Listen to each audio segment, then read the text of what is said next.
Merci d'avoir cliqué sur le flash web de France 3 Pays de la Loire. La grève à l'incinérateur de Couëron, le maire de la Baule attaque le préfet en justice et un déménagement royal.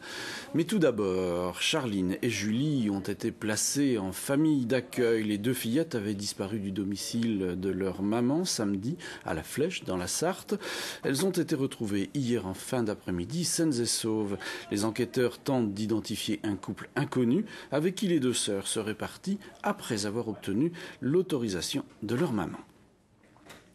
Le maire de la Baule attaque le préfet en justice. La ville a été suspendue de son droit de préemption pour n'avoir pas respecté la loi Solidarité Renouvellement Urbain relative à la construction de logements sociaux.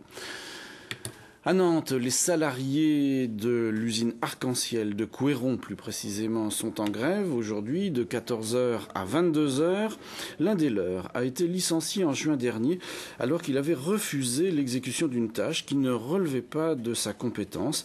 Puis il avait finalement accepté de l'accomplir avant d'en avertir les syndicats et Nantes Métropole.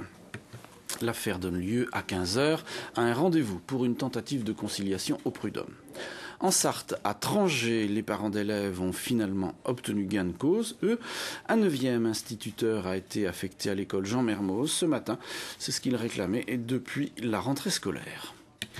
Le mur, celui du Royal de Luxe, va déménager cette semaine, installé près de la Bourse, trop près des façades historiques de la rue de la Fosse, a dit l'architecte des bâtiments de France. Du coup, avec ses 50 tonnes, il va devoir se déplacer de quelques centaines de mètres et rejoindre la place Ricordo. C'est la fin de ce flash web. D'un clic supplémentaire, vous pouvez le partager worldwide avec tous vos amis.